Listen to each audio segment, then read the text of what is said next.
Greetings everybody, this is Chris with Gear Gods, and we are at Backroom Recording Studios. This is Kevin, studio owner, and we are taking a look at the Joey Sturgis Tones Gain Reduction plugin.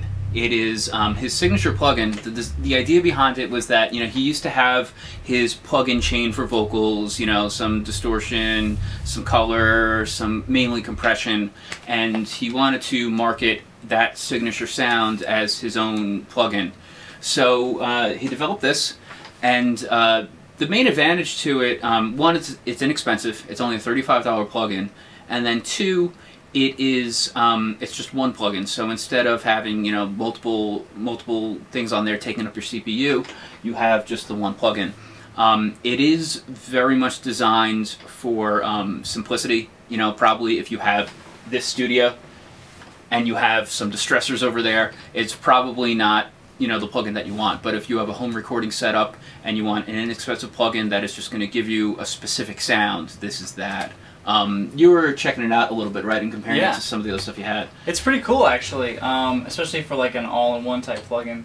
I guess some of the features that it has, it's a little more like bare bones straight ahead for the compression side. It has a slay knob and a gain knob.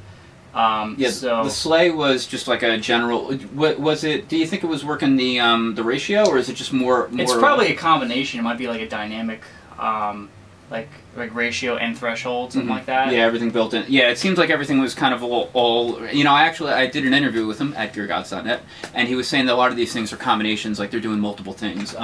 Yeah, there's 3 knobs on it. There's slay, which is generally the amount of compression you've got. Body, which seems to be basically EQ, right? Yeah, like a mid-range kind of thing. Yeah, and then there's a gain knob, which is the output level, but it is also the amount of distortion. The vocals seem to be kind of clean until, around like noonish or so, and then as you really crank it up, you'll get some gain on there, but it's also affecting your output level. So if you want to put more distortion on your track, your output is going to jump, and you're going to need to bring the track volume down.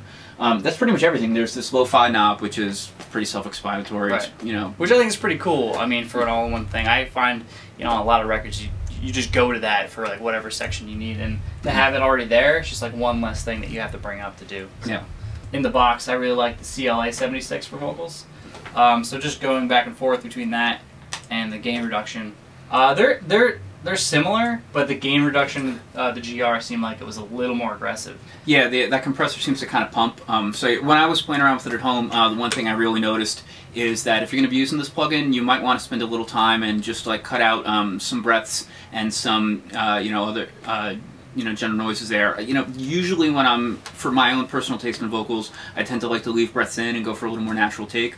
But yeah, the compressor does pump, so you might want to just keep an eye out, maybe solo your vocal track and take a listen if something, there's a mouth noise or a breath that's really kind of jumping up in volume. You might want to cut that out. Let's test the GR first. Let's see how that sounds. I'll try to keep it like somewhat tame. This thing is pretty intense though.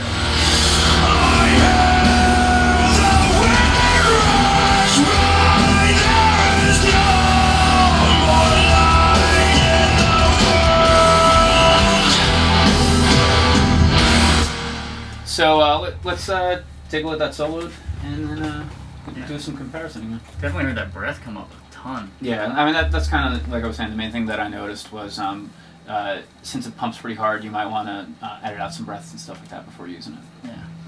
I close my eyes.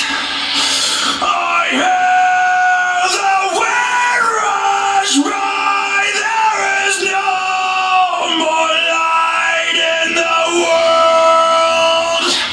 Distortion to it. So that was starting out on the default, and then towards the end there we cranked up the gain on it. Want to hear it a little more subtle? Sure, definitely. Turn the gain back down too. I close my eyes. I hear the wind rush by. There is no more light in the Lo-fi setting? world. Pretty neat. Then I see behind, deeper inside the mind. I know I still have time.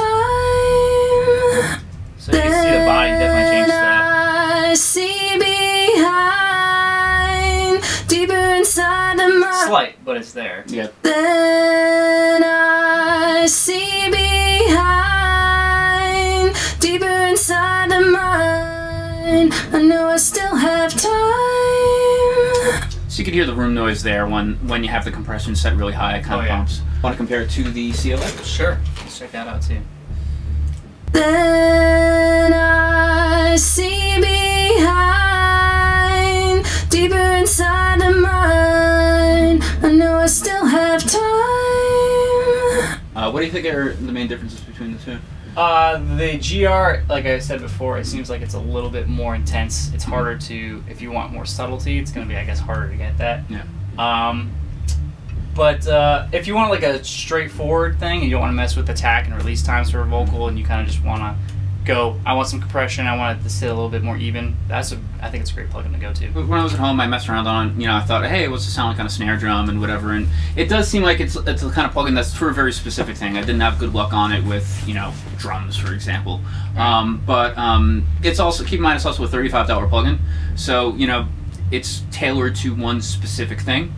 But it does that one thing pretty well, especially at the price point compared to, like a CLA or a Decapitator, that's, $150, or especially compared to a Distressor or, a $2,000 piece of outboard gear.